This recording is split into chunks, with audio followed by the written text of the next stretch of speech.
Hello, good morning. आज हम लोग नेक्स्ट लेक्चर हम लोग का है integration.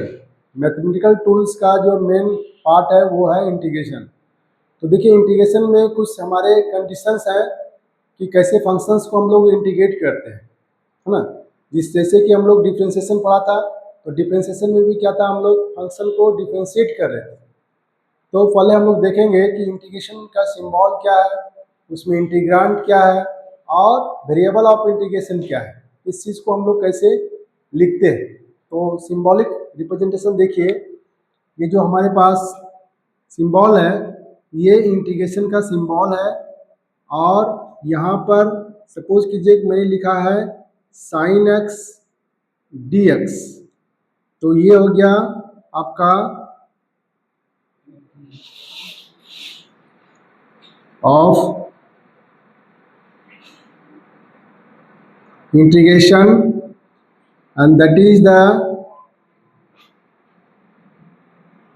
integrand, and this is known as the variable of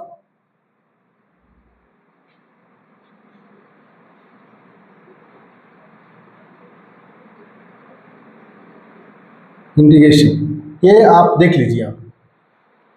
उसके बाद यहाँ पर हम लोग बात क्या कर रहे हैं कि ये इसको रीड क्या करेंगे, integration of sine x d x. जहाँ पर आपको बताया कि ये जो सिंबल है ये इंटीग्रेशन का सिंबल है।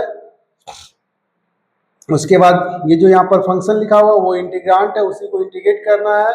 और यहाँ पर जो ये लिखा हुआ है dx, it is then known as the variable of the integration. Suppose कीजिए आपने ऐसे लिखा इंटीग्रेशन ऑफ साइन एक्स, तो ये आपका मीनिंगलेस हो जाएगा। इसलिए ये मीनिंगलेस हो जाएगा क्योंकि यहाँ पर वेरिएबल ऑफ इंटीग्रेशन जो है वो नहीं लिखा गया है। इसलिए जहाँ कहीं भी इंटीग्रेशन का सिंबल रहेगा उसके साथ फंक्शन रहे या इंटीग्रांट रहे या ना रहे उससे मतलब नहीं है। मतलब ये है कि वेरिएबल ऑफ इंटीग्रेशन दोनों एक साथ हमेशा रहना चाहिए। ये लिखना हम लोग का क्या है, ये बिल्कुल गलत है, इसका कोई मीनिंग नहीं है। इसको हम लोग ये नहीं पढ़ सकते integration of sine x then आगे हम लोग का क्या है, क्योंकि हमारे पास लेकर जहाँ कहीं भी आपका इंटीग्रेशन का सिंबल रहेगा वहां पर आपका वेरिएबल ऑफ इंटीग्रेशन लिखा हुआ है, तब ये मीनिंगलेस है कि integration of D T, integration of D T. इसलिए ये दोनों सिंबल आपका हमेशा एक साथ ही आएगा, चाहे यहाँ पर डी टी हो, डी एक्स हो, डी वाई हो, डी जेड हो, एनी टाइप्स ऑफ वेरिएबल्स हो, उससे मतलब नहीं है। बट ये दोनों सिंबल जब एक साथ आएंगे तभी हो जाएगा ये इंटीग्रेशन का सिंबल, अदरवाइज ये आपका टोटली मीनिंगलेस है, इसका कोई मतलब नहीं है। ठीक है, अब हम लोग बात ये करते हैं यहाँ पर कि हमारे पास दो टाइप का इंटीग्रेशन है, एक डिफिनिट और एक इनडिफिनिट। जैसा कि आप यहाँ पर देख रहे हैं बोर्ड के ऊपर, ये इसमें इसको यहाँ पर जो नंबर अगर लिखते हैं तो इसको बोलते हैं lower limit, and that is यहाँ पर जो नंबर हम लोग लिखते हैं that is known as the upper limit, है ना। यहाँ पर कोई भी नंबर लिखा हुआ नहीं है, इसका मतलब ये जो सिंबल मैंने यहाँ पर इंटीग्रेशन का यूज किया है that is the indefinite integration, है ना। तो ये हम लोग इसको लिख सकते हैं कि ये जो सिंबल है सिंबल ऑफ इंटीग्रेशन है, और इसको हम लोग का कौन सा इंटीग्रेशन है, तो इसको यहाँ से लिख सकते हैं कि ये आपका क्या है, इनडिफिनिट इंटीग्रेशन का सिंबल।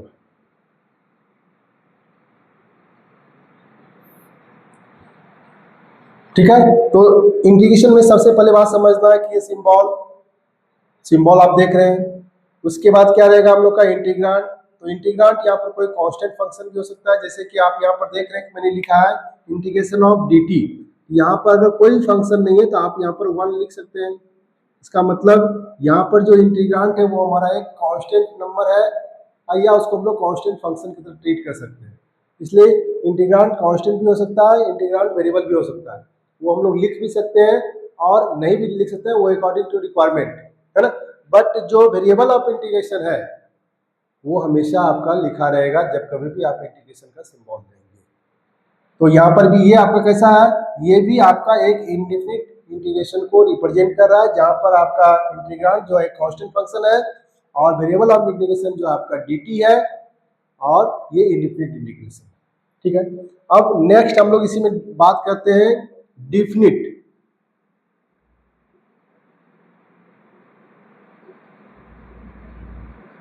डेफिनेट इंटीग्रेशन का बात करते हैं तो डेफिनेट इंटीग्रेशन को भी हम लोग सेम टाइप से लिखते हैं, सिर्फ फर्क उसमें ये है कि दो नंबर हम लोग यहाँ पर यूज करते हैं, बाकी आप इसे ऐसे भी लिख सकते हैं। इसमें सिर्फ डेफिनेट में यदि हम लोग लिमिट लगाते हैं, इसको हम लोग पढ़ेंगे integration of sine x d x from a to b, मतलब इसमें लिमिटेशन है, बाउंड्री दे दिया गया है कि आपको कहां से कहां तक मूव करना है, स्टार्टिंग पॉइंट कहाँ है और एंडिंग पॉइंट कहाँ है। इसमें ऐसा कोई लिमिटेशन नहीं कि आप कहाँ से स्टार्ट कर रहे हैं और कहाँ पर एंड करिए, ओपन है बिल्कुल, हम कहीं से स्टार्ट भी कर सकते हैं और कहीं पर जाकर के हम उसको एंड कर सकते हैं। सो दैट्स वाई इसका डिफिनेट का मतलब क्या है, एक लिमिटेशन है, दैट इज द लिमिटेशन। तो ये आपका डिफिनेट इंटीग्रेशन का सिंबल है, ये सब कुछ इसमें भी वैसा ही है, सिर्फ फर्क दोनों में आप देख सकते हैं, यहाँ पर आपका स्टार्टिंग और एंडिंग पॉइंट का कोई मेंशन नहीं है, कोई जिक्र नहीं है, बट यहाँ पर स्टार्टिंग कहाँ से करना है, ये ए क्या है, it is the values of x, क्योंकि यहाँ जो कुछ भी लिखा रहेगा वेरिएबल कौन है, एक्स, तो एक्स का इनिशियल वैल्यू ए होगा और एक्स का फाइनल वैल्यू बी होगा, अब उसका वैल्यू दिया रहेगा उसके हिसाब से आप, तो हम लोग इसको आगे डिटेल में देखेंगे, बट अभी आप सिंबल के तौर पर मैंने आपको बताया कि there are two type of integration, one is the indefinite and other one is the definite, both have the same meaning, but in the definite it is limited in the starting and ending point। तो हमको इसी दो point के बीच में function को integrate करना है, but इसमें कोई ऐसा मेंशन नहीं है कि आप कहां से कहां तक उसको इंटीग्रेट करेंगे, बाकी सारा वर्क जो है वो इनडिफिनिट इंटीग्रेशन के तरह ही होगा। ठीक है, तो ये ओवरऑल हम आपको बताया कि ये हम लोग का एक बेसिक आइडिया है।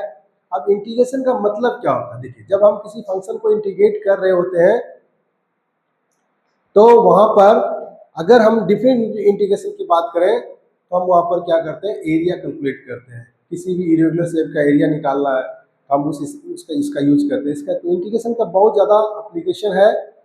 अब हम लोग इसको देखना चाहेंगे कि अगर हमको किसी फंक्शन का डिफरेंशिएशन पता है तो उस फंक्शन का इंटीग्रेशन क्या होगा, उसे कैसे हम लोग कैलकुलेट कर सकते हैं।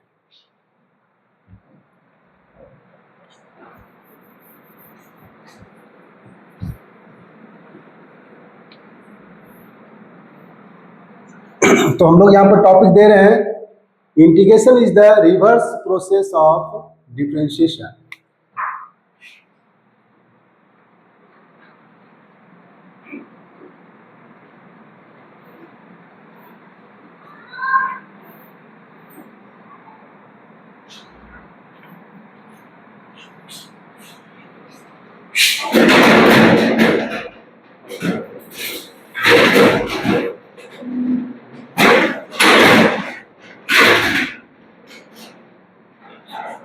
Integration is the reverse process of differentiation. तो आप यहां पर देखिए, हम लोग यहां से देखते हैं, सपोज कीजिए कि हमको डेरिवेटिव ऑफ साइन एक्स कितना होता है, तो डेरिवेटिव ऑफ साइन एक्स होता है आपका कॉस एक्स, ये आप यहां पर देख रहे हैं,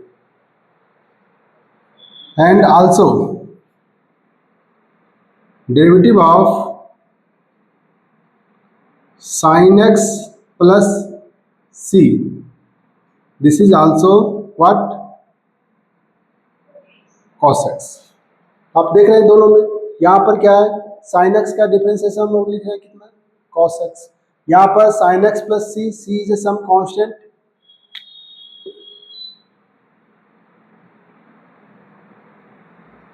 इसका भी डिफरेंशिएशन हम लोग कितना लिख रहे हैं, cos x, क्योंकि आप जानते हैं कि कांस्टेंट फंक्शन का डिफरेंशिएशन 0 होता है, इसलिए करके यहाँ पर हमने नहीं लिखा है। तो जब हम cos x को इंटीग्रेट करेंगे, है ना, जब हम cos x को इंटीग्रेट करेंगे तो इसी को हम यहाँ पर दिखा रहे हैं आपको लेकर के, इसी चीज को हम ले रहे हैं, d of sine x equals to cos x dx, इसी को सिंप्लीफाई किया है और कुछ नहीं किया है। and taking integration on both sides. Taking integration on both side, तो क्या हो जाएगा, d of sin x equals to integration of d of sin x equals to integration of cos x dx. इतना चीज हम लोग लिखेंगे. उसके बाद यहाँ पर आपको एक बात जानना होगा कि integration of dx equals to होता है x प्लस सी. अब c जो है, c के विषय में आपको मैंने इसके पहले बताया, c is the indefinite integral constant. c क्या है, इंडिफिनिट इंटीग्रल कांस्टेंट. अभी इसके विषय में हम लोग जिक्र करेंगे. यह है इंडिफिनिट इंटीग्रल कांस्टेंट है. ये क्या है, इंडिफिनिट इंटीग्रल कांस्टेंट है. तो उसी टाइप से आपको देखिए यहाँ पर dx का इंटीग्रेशन क्या है, x plus c. Similarly d of sine x का इंटीग्रेशन क्या आ जाएगा आपका, sine x plus c equals to integration of cos x dx. तो देख लीजिए, यही आपको मैंने कैलकुलेट करके बताया. तो इंटीग्रांट कितना है इसका, इंटीग्रांट कितना है, cos x. और इधर जो डिफरेंशिएशन हम लोग निकाल रहे हैं, ये इसका क्या है, इस फंक्शंस का cos x अगर इंटीग्रांट है तो जिस फंक्शंस का हम डिफरेंशिएशन कर रहे हैं वो फंक्शन उसका क्या है, इंटीग्रेशन. आप यहाँ पर देखिए, cos x is the dc of sin x. तो इसका रिवर्स देखिए, यहाँ पर इधर से इधर जाएंगे तो sin x का जो dc है, डिफरेंशियल कोएफिशिएंट है, वो इतना है. अब यहाँ से यहाँ देखेंगे तो cos x का जो इंटीग्रेशन है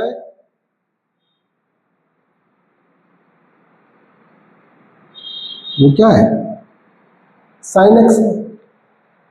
तो यही इसीलिए मैंने यहाँ पर लिखा है integration is the reverse process of differentiation.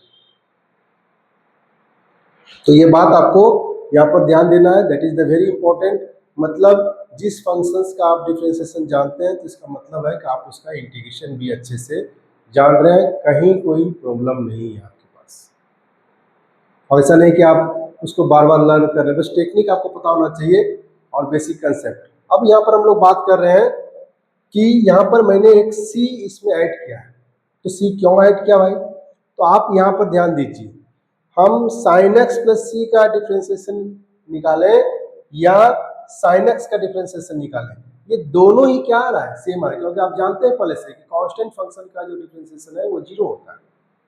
तो मुझे क्या पता, जब मैं इंटीग्रेट कर रहा था, मैंने जब cos x का इंटीग्रेशन कर रहे, हम जब cos x का इंटीग्रेशन कर रहे थे, मुझे क्या पता ये cos x sin x का डिफरेंशिएशन है कि sin x प्लस सी का डिफरेंशिएशन. मुझे कुछ पता नहीं है इसके विषय में, मैं तो अननोन हूँ. मुझे तो बोला जा रहा है कि आप, क्योंकि हम यहाँ पर पहले देख चुके हैं sin x का डिफरेंशिएशन भी cos x है, sin x प्लस सी का भी डिफरेंशिएशन cos x ही है. तो इसलिए जब हम इंटीग्रेट कर रहे होते तो मैं टोटली अननोन होता हूँ, तो इसलिए करके मैं वहाँ पर उस इंटीग्रेशन कांस्टेंट को ऐड कर देता हूँ. ऐसा सिर्फ हम लोग इंडिफिनिट इंटीग्रेशन के केस में ही करते हैं, डिफिनिट इंटीग्रेशन के केस में ऐसा हम लोग नहीं करते.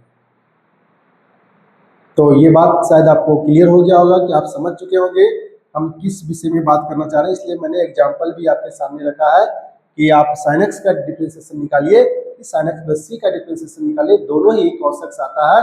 अब जब आप cos x को इंटीग्रेट करेंगे तो आपको ये नहीं पता कि cos x किसका इंटीग्रेशन है, sin x का इंटीग्रेशन है कि sin x प्लस सी का इंटीग्रेशन है, तो आप उस वहाँ पर सी इंटीग्रेशन कांस्टेंट को सम कर दीजिए.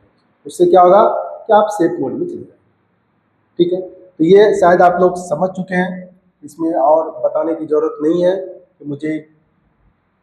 तो ये रिवर्स प्रोसेस है आपका जस्ट. ठीक इसी टाइप से और भी आप चीज़ों को कर सकते हैं इसमें. अब कोई दिक्कत मुझे नहीं लग रहा है कि आपको होना चाहिए. बाकी सबका जैसे आपको कॉसेक्स का डिफ्रेंशिएशन आप जानते हैं कितना होता है, माइनस साइन एक्स। ठीक उसी टाइप से तो इसका इंटीग्रेशन कितना हो जाएगा जी, minus sine x d x का जो इंटीग्रेशन हो जाएगा वो कितना आ जाएगा आपका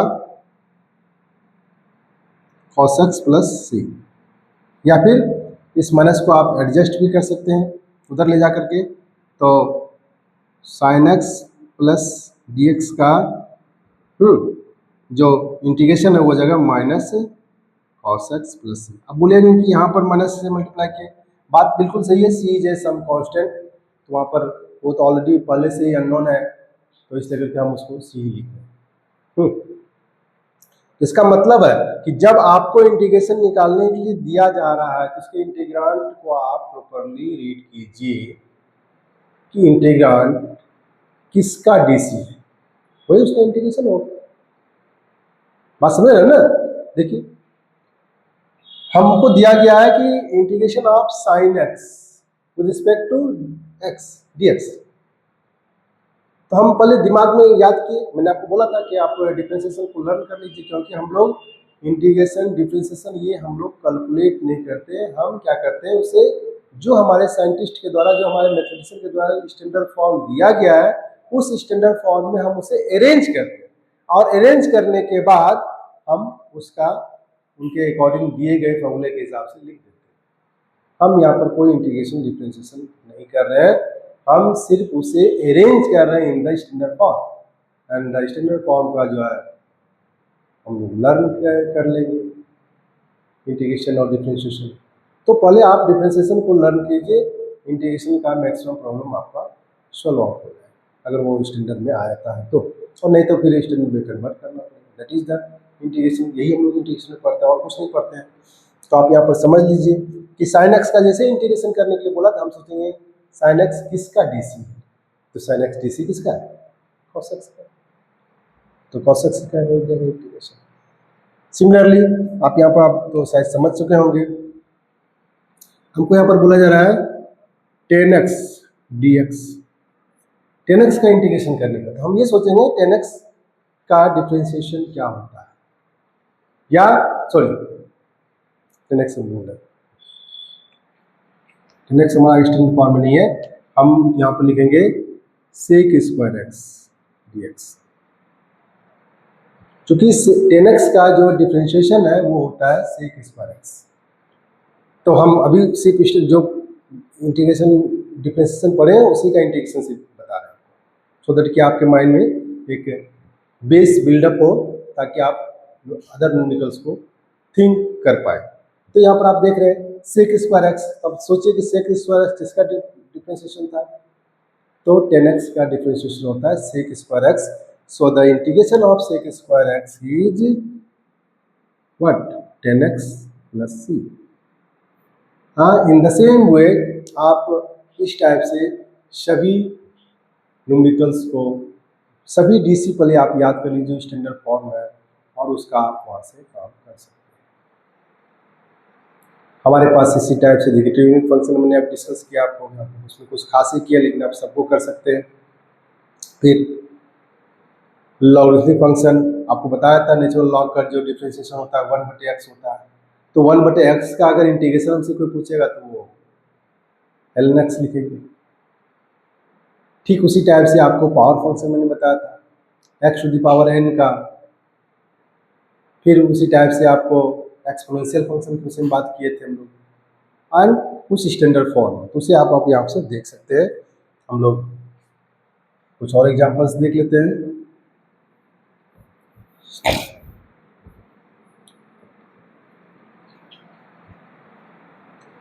तो देखिए डीसी लेकर के हम लिख रहे हैं derivative of ln x dx कितना है जनाब, 1/x, आप जानते हैं। तो जब हमको इंटीग्रेशन बोला जाएगा कि इंटीग्रेशन ऑफ 1/x dx कितना होगा, हम लिखेंगे ln x plus c, just reverse में जाता है, इसमें कहीं कुछ दिक्कत नहीं, ये आपका ऐसा फंक्शन है। फिर उसके बाद एक्सपोनेंशियल फंक्शन के विषय में देखिए, derivative of e to the power x d x कितना होता है, ई टू पावर एक्स ही होता है। जब आपको इंटीग्रेशन पूछा जाएगा e to power x d x का इंटीग्रेशन क्या होगा, तो आप वही लिखेंगे e to power x plus c, क्योंकि एक डी सी किसका है, जिसका डी सी है वही इसका इंटीग्रेशन होगा। ठीक, इसी टाइप से आपका ये है। फिर पावर फंक्शंस के विषय में आप देखिए, integration of x to the power n d x का इंटीग्रेशन जो है वो कितना लिखेंगे, x to the power n plus one divide by n plus one, and here n plus one is not equal to zero. ये क्योंकि denominator zero नहीं होना चाहिए, ये आपका पावर फंक्शन है।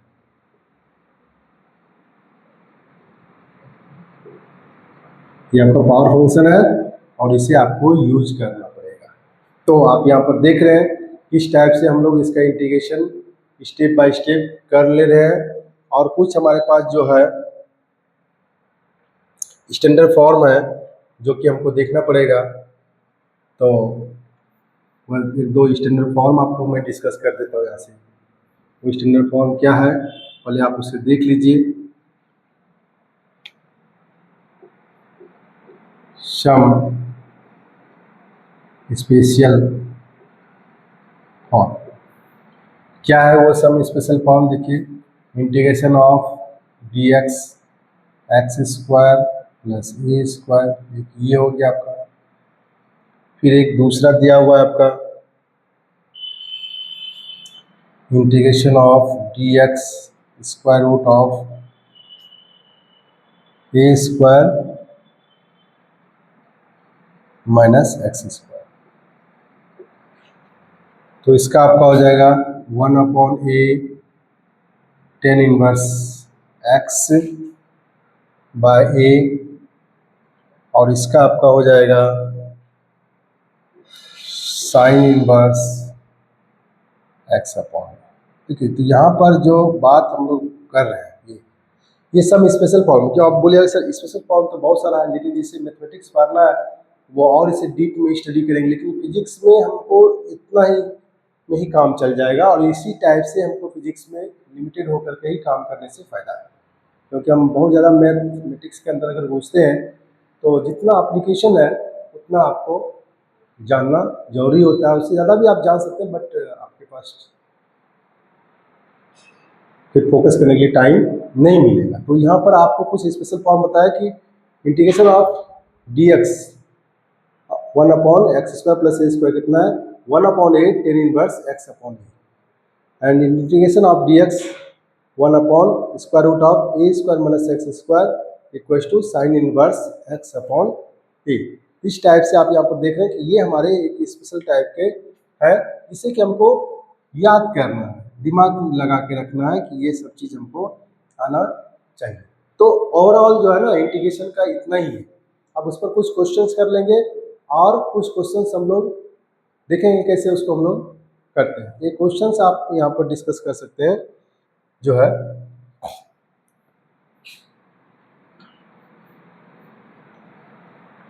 सपोज कीजिए कि हमको इंटीग्रेशन निकालना है, और इंटीग्रेशन निकालना है 4x square plus 3x plus 5 of dx। देखिए इसे क्या निकालना है। अभी हमने पावर फंक्शन पढ़ा, x to the power n का इंटीग्रेशन कितना होता है, x to the power n plus one divide by n plus one, and n plus one is not equal to zero. ये आप लोगों ने ऑलरेडी पढ़ा। यहाँ आप क्या करेंगे, देखिए हम लोग इसको डिस्ट्रीब्यूट करेंगे। तो क्या करेंगे, और जो कांस्टेंट है वो आउटसाइड द इंटीग्रेशन साइन लेके जाएंगे। तो 4x square D x plus 3x dx plus 5 है ना। इसको हम लोग ऐसे डिस्ट्रीब्यूट कर दें, हर एक स्टेप में इंटीग्रेशन को और dx को सटा दिए हैं। जो कांस्टेंट टर्म है उसको outside of the integration sign ले लिए हैं, क्योंकि वो उसके बाद यहाँ से आप इसको लिख सकते हैं। देखिए ये पावर फंक्शन में आ गया, देखिए वहाँ से कितना आ जाएगा 4, पावर एक यूनिट से बढ़ा देंगे, उसी नंबर से फिर डिवाइड कर देंगे, फिर इसका पावर एक यूनिट से बढ़ जाएगा, उसी नंबर से डिवाइड हो जाएगा, फिर इसका पावर यहाँ पर क्या है, एक्स का पावर नहीं है, इसका मतलब एक्स का पावर 0 है, यहाँ पर ध्यान देना है ना। तो यहाँ हो जाएगा x power 1 divide by 1 and indefinite integral constant. ये आपका आंसर हो जाए, इसी को अरेंज कर दीजिए तो आपका हो जाएगा 4/3 x³ plus 3/2 x² plus 5x plus c। ये आपका हो गया। ये इसी का इंटीग्रेशन, ये इसी टाइप से बहुत आसान है, इसमें कुछ आपको करने की ज़रूरत नहीं है। ये हो गया आपका इंडिफिनिट इंटीग्रेशन, और ये पावर फंक्शन के ऊपर बेस्ड है। इसमें आप इतना ही देख सकते हैं। अब बात यहाँ पर यह उठता है कि इसी में से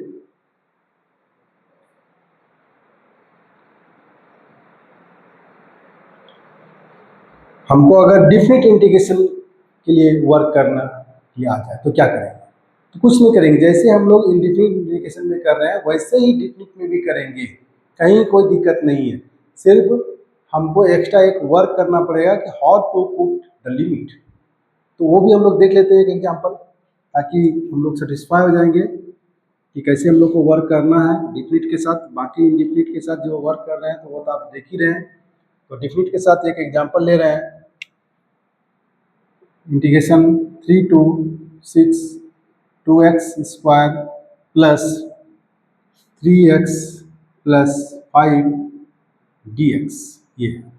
तो देखिए अभी लिमिट का कोई यहाँ पर वर्क नहीं है, लिमिट अभी एज इट इज चलता रहेगा। लास्ट में जब आप इंडिफिनिट इंटीग्रेशन का काम खत्म हो जाएगा तो उसके बाद हम लोग लिमिट को पुट करेंगे, और वही इंपॉर्टेंट है। तो पहले इसको आप देखिए, उसी टाइप से इसको क्या कीजिएगा, आप पहले डिस्ट्रीब्यूट कर दीजिए। 3 to 6 ऐसे से लिखना है, x dx एंड dx। ठीक है, ये हो गया। फिर इसको आप इंटीग्रेट करेंगे तो ये हो जाएगा कितना, x³/3, और ये लिमिट को हम लोग इधर बाजू में लिख देंगे 3 to 6 ऐसे। फिर ध्यान दीजिएगा 3x²/2, फिर ये लिमिट जो था अब ये हो जाएगा यहाँ राइट साइड। फिर यहाँ पर लिखेंगे x, इसका इंटीग्रेशन हो जाएगा लिमिट 3 to 6। यहाँ पर हम लोग इंडिफिनिट इंटीग्रल कांस्टेंट नहीं जोड़ेंगे। ठीक है, इतना लिखने के बाद जो है हम लोग थोड़ा सा अरेंज कर लेते हैं, कांस्टेंट जितना इसको बाहर कर लेते हैं। तो ये फर्स्ट में आ जाएगा 2/3 और limit x³ 3 to 6 plus 3/2 limit x² है ना, 3 to 6, और फिर हो जाएगा आपका कितना, वही x लिमिट 3 to 6। ध्यान दीजिएगा 2/3 है ना, यहाँ पर आप लिमिट रख रहे हैं। देखिए x के जगह पर अपर लिमिट लिखेंगे 6³ माइनस, फिर x के जगह पर लोअर लिमिट, उस पर जो पावर है वो दे देंगे। फिर 3/2, x की जगह पर अपर लिमिट 6² माइनस 3 का स्क्वायर, फिर उसी टाइप से upper limit minus lower limit, बस। और इसको कैलकुलेट कर देंगे 2/3 6³ और 3 का क्यूब, तो ये कैलकुलेट कर लेंगे तो ये हो जाएगा आपको कितना इसको, या फिर आप इसको ऐसे भी तोड़ सकते हैं अगर इजी पड़े तो, 3 × 2 होल क्यूब माइनस 2³ है ना। बाकी इसको 3/2 इसको कर लीजिए 36 माइनस 9 प्लस 3, सब्ट्रैक्ट कर दिए। इसमें से कॉमन ले लीजिए आप, कितना 3 का क्यूब कॉमन ले लीजिए, तो यहाँ 2 का क्यूब बच जाएगा -1 प्लस 3/2, और यहाँ पर आपका जाएगा कितना 27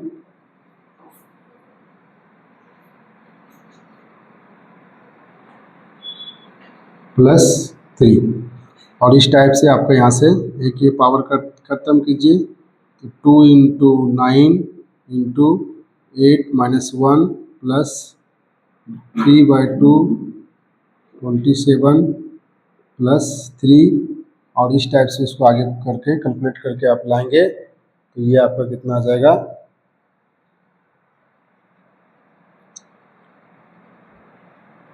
126 प्लस 14.5 प्लस